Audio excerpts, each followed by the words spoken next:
Hi guys, so dito na tayo sa part 5. Baka ito na yung last part ng video natin at gagawin na ako ng ibang series ulit.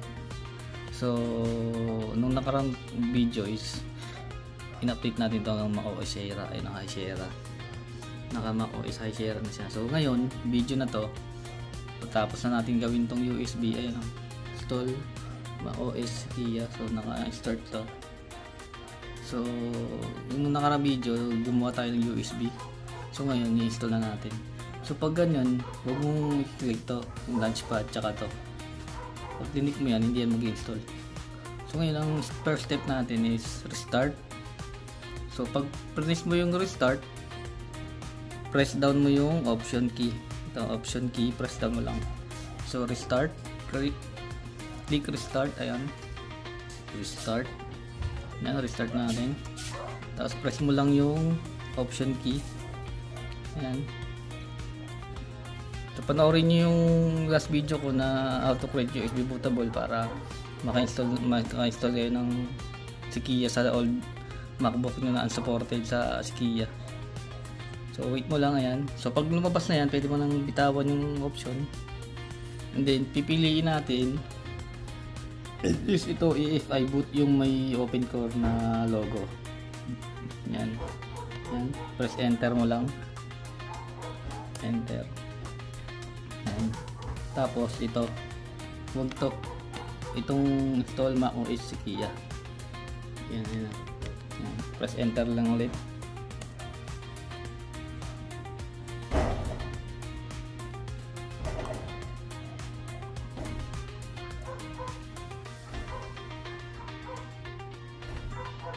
Wait lang natin.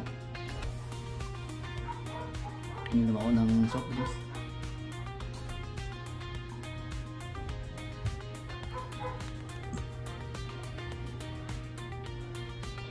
So kung may mga tanong kayo, comment na lang. Kung may mga error kayong naranasan na pag nag-install ng macOS Sikia.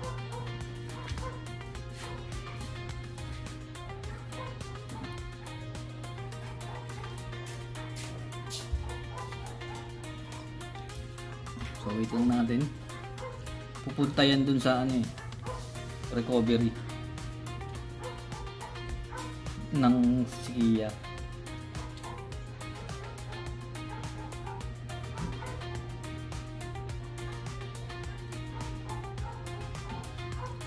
Ayan na. So, ito na. Dito na tayo sa So unang step dito, pag nandito ka na, this utility.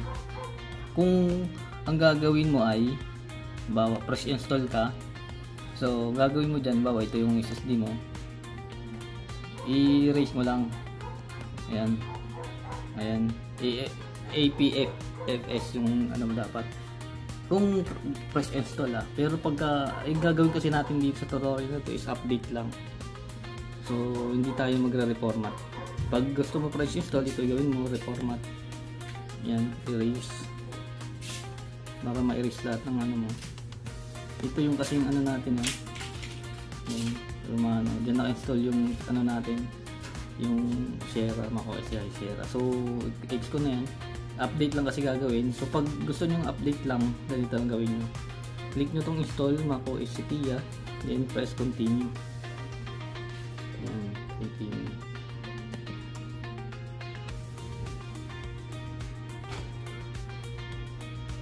Wait nyo lang. Yan. And then continue.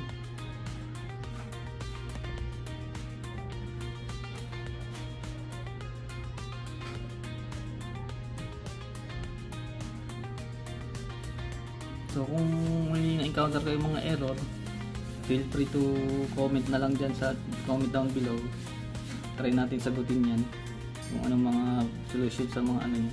O kaya gawa ko na lang ng video yung mga ginagawa yung error. So tapos subscribe na rin kayo para sa mga future videos ko, para ma-motivate tayo na gumawa ng mga ganitong video. Agree lang, click agree. So gamit kong MacBook is MacBook Pro 2011.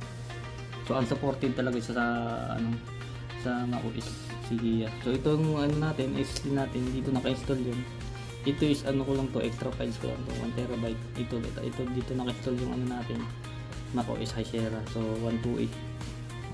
Click mo lang yung ano, wag kayong malilito dito. Dapat kung saan naka-install yung program nyo, yung macOS nyo, dun yung i-install, dun yung i-update. So click nyo yan, click continue. Continue.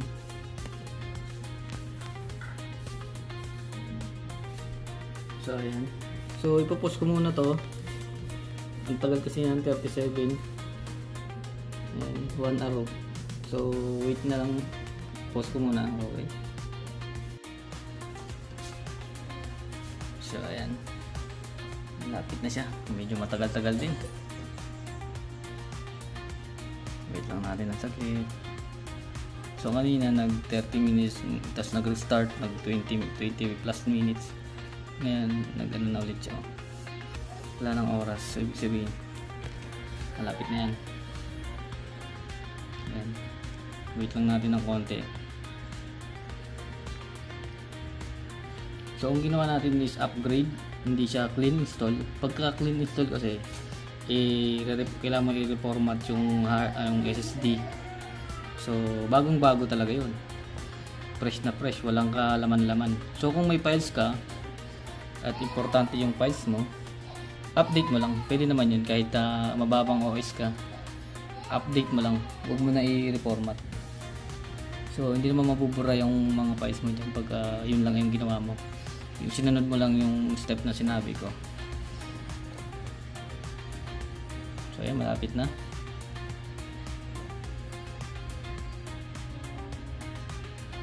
Wait lang natin ng saglit.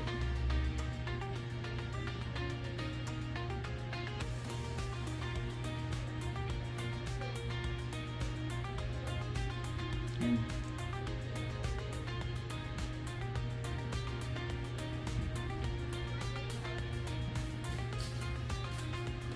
So yung video na to ay may 5 part. So para panoorin nyo lahat yung part 1 hanggang part 5. Nagsimula yan sa flashing folder. Nasira yung issue niya, flashing folder. So hanggang sa in-upgrade natin, hanggang Sikia. Para mapakinabangan natin yung old MacBook nyo, panoorin nyo lahat ng step. Yung part 1 hanggang part 5. Ayan. Dito na tayo sa Sikia. 15 ano pala to . So kahit hindi mo na-click lang, okay na yan. Ayan, Sikia na siya. So huwag mo nang pakilaman mo, huwag mo na lang press enter kasi automatic naman siya napupunta doon. So nagbo-boot na siya. Ayan.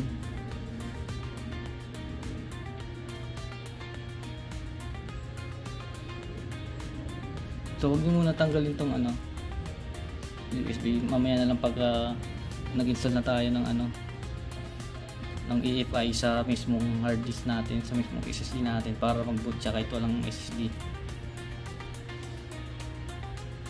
Yan na.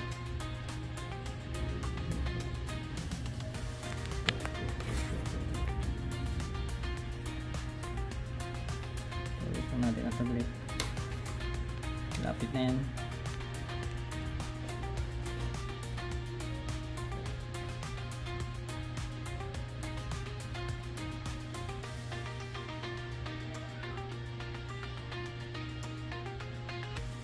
So yung MacBook mga old model 2009, pwede pa natin mapakinabangan yan, mga browsing sa YouTube.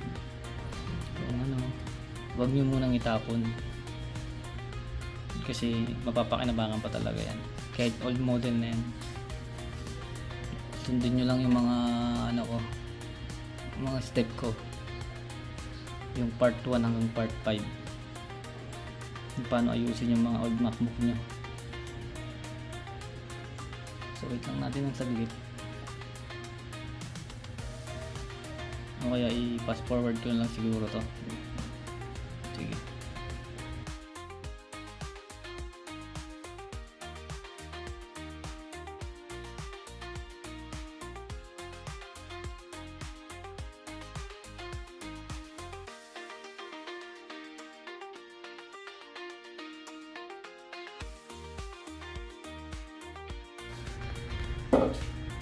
ayan, 99% na.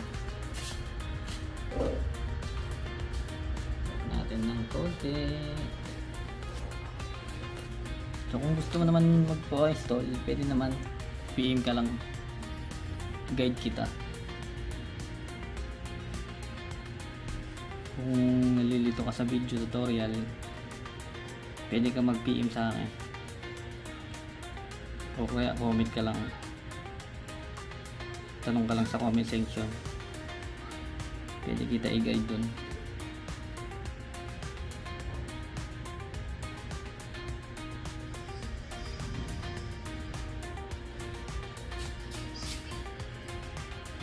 Lapit na. Hindi OS, sige, yan na yung ano natin, OS natin dito sa MacBook Pro 2011.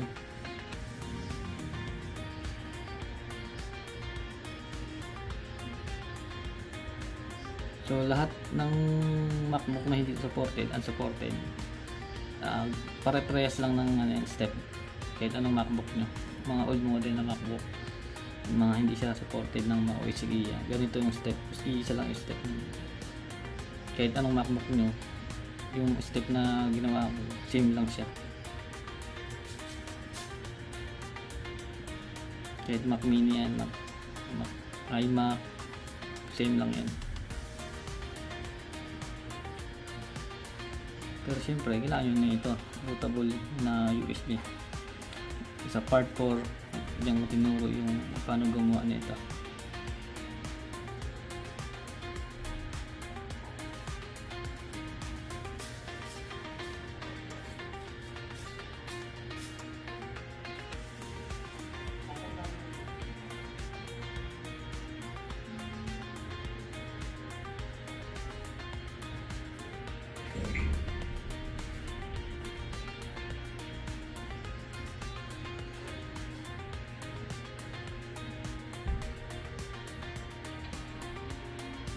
So ayan, nag-ano na siya, change yung sound. Papasok na tayo sa Sikia. Ayan. So huwag mo pa ganyan, huwag mo na pakialaman, huwag mo na i-press enter. Pwede mo press enter pero hayaan mo na lang kasi automatic naman siya.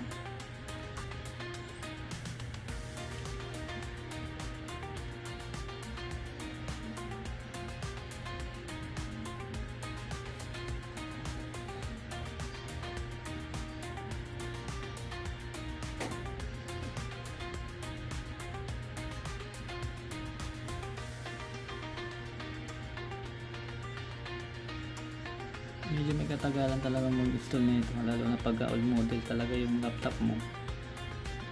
Talagang maraming beses siya nagre-restart.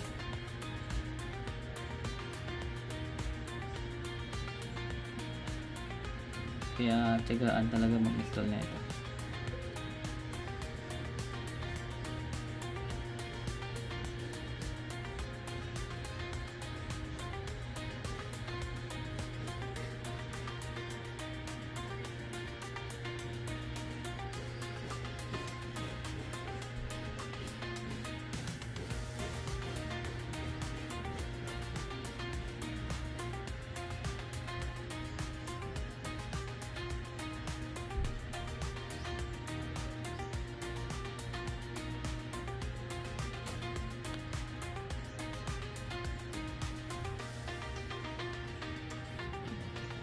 Ayan na. So nasa load na tayo ng macOS Sikia. So nagpalit na siya ng wallpaper. Ayan. So enter natin password. Ayan. So sa una medyo lag yan. Kailangan pa kasi siya i-patch. Medyo lag pa yan sa una.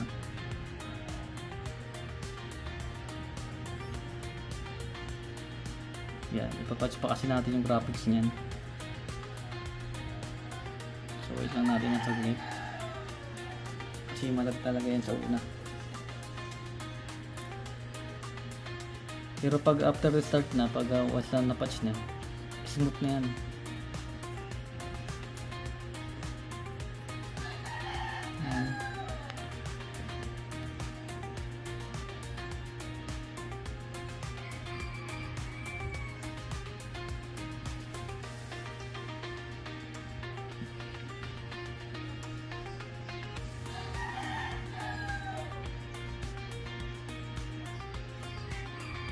ayan yung date, May 22, 2025.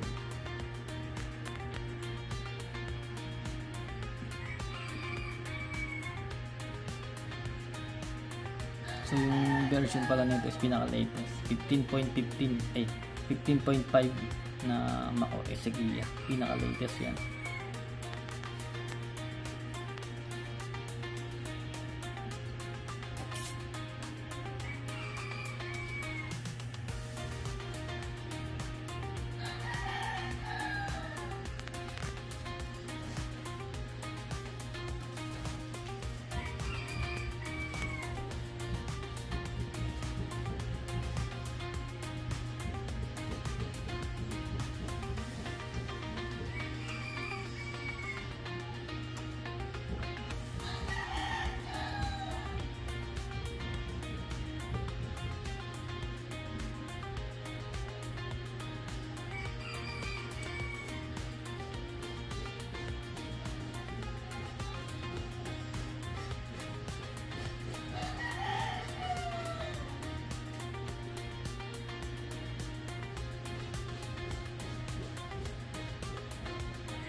So not now muna, not now.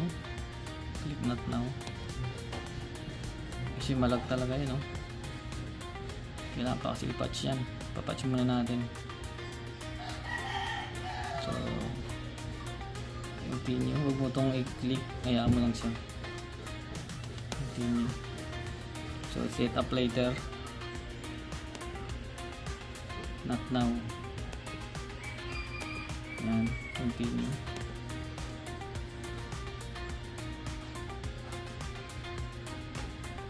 And so, depende sa inyo kung anong pipiliin dito. Like na lang pipiliin ko. Ayan. Then,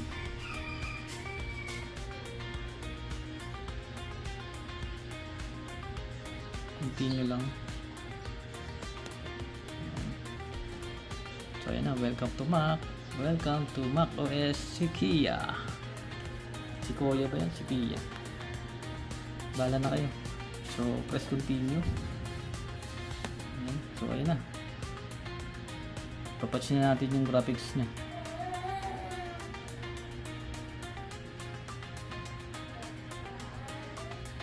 Tapos, yung ano, yung bootable niya, i-install natin yung EFI sa mismong disk natin para mag-boot siya kahit walang USB. So, sundan nyo lang yun, yung guide na yun para hindi kayo mawala. Kasi once na hindi nyo na-patch yan, eh lag talaga yan. I-disable nya kasi yung ano niya ito, graphics.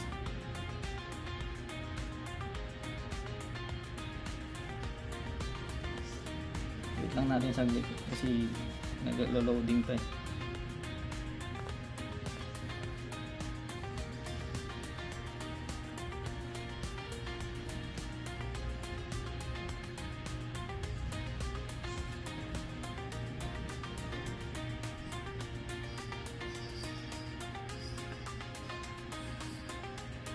Ano lang kasi yung specs ng ano ko yung MacBook ko 4 GB lang yung RAM. Mas ano talaga, mas suggestion ko is isagad niyo yung RAM, 16 GB yung RAM niyo para talagang mabilis. Kasi 4 GB lang kasi yung RAM ng laptop na to eh. MacBook na to, MacBook Pro 2011, 4 GB. So ang suggestion ko is 16 GB. Tignan nyo lang lumabas yung ano, yung laki pa open core legacy patcher. So kung hindi siya lumalabas, matagal siya lumabas, pwede nyo naman siya i-click, i-open dito ang latchpad.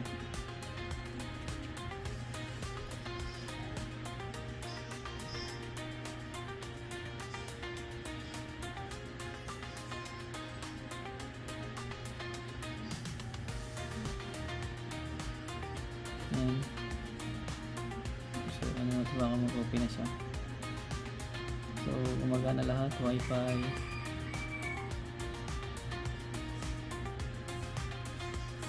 ayan, gumagana, bluetooth, gumagana yung bluetooth. Okay. So pag ayaw para lumabas, click mo na to.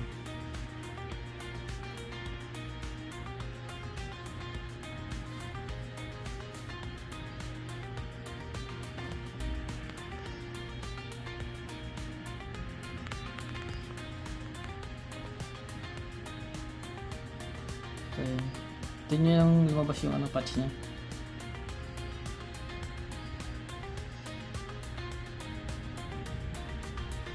Pag hindi talaga lumalabas, matagal kasi lag na, click nyo tong post yan na, diba?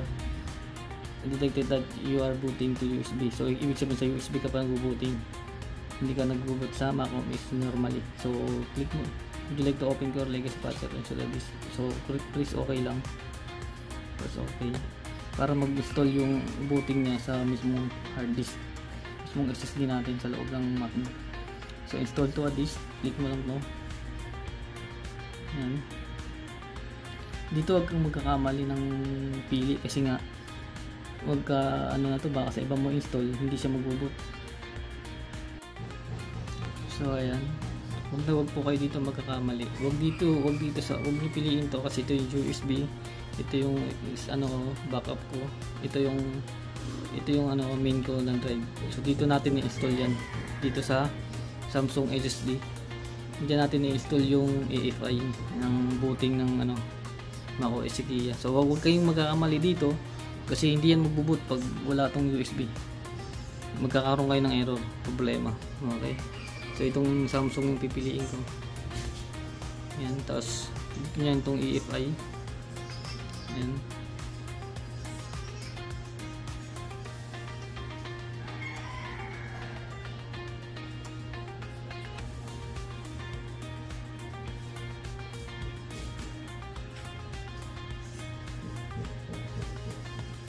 So wait nyo lang matapos. Ito na yung EFI nya. Yan. So yan yung para mag-boot yung Kia. So ito ignore mo muna natin, at saka na natin i-reboot kasi mag post install root patch muna tayo. Ignore, tapos right on to menu. So click lang to, post install. Yan, para pag ni-restart natin hindi na siya lag. So start root patching. Yan.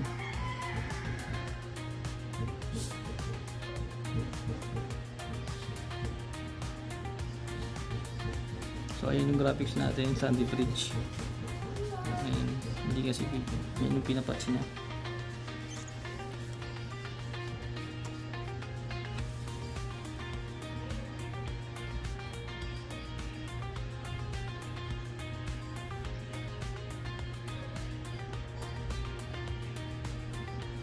So wait ko lang matapos, saka natin i-restart. Tapos pwede natin i-remove once na natapos na to.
So wait nyo lang talaga yan, lapit na yan.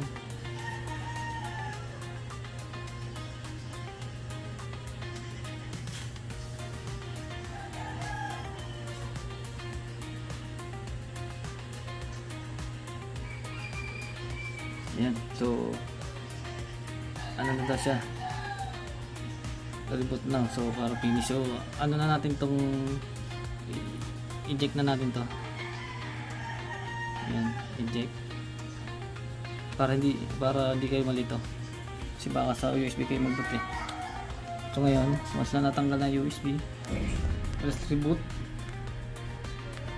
Yan, reboot, restart. Tapos press nyo yung option once na namatay na yung screen, press nyo yung option. Yan, press lang yung option button. Yan, option key. Tapos may lalabas dyan na ano. Yan.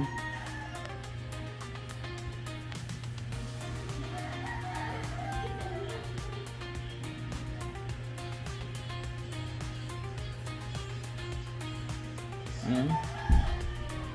So dito tayo mag-boot. Ito yung press mo. Ito, AFI. So press enter lang. Ito. Press enter.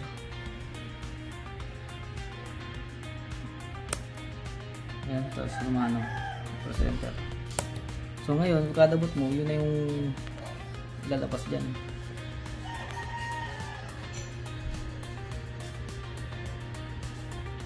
Okay, magkakamali doon kasi baka mabus nyo dun sa kabila. So importanteng step yun. Yan, reboot na dyan.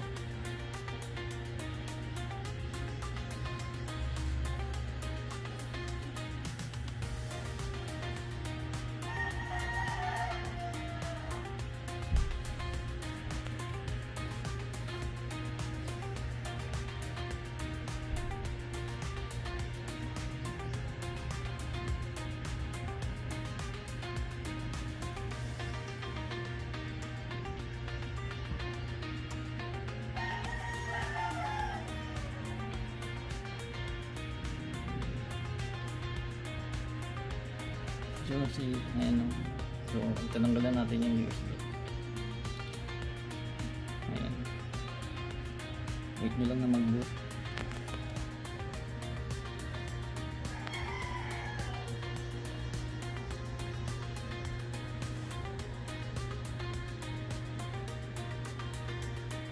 Ayan.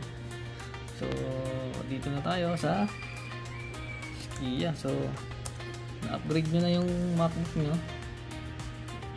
Ayan.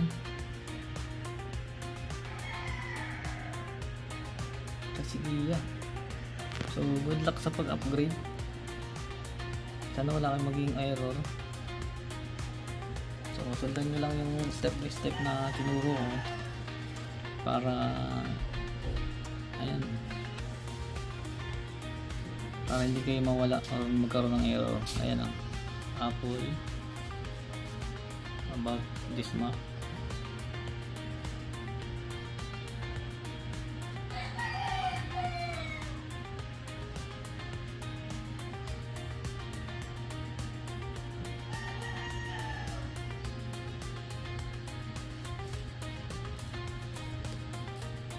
So gumagana lahat, Bluetooth, Wi-Fi. Ayan. So ayan. So MacBook Pro 2011. So naka Skia 15.5 tayo, pinaka latest. So yun lang. Thank you.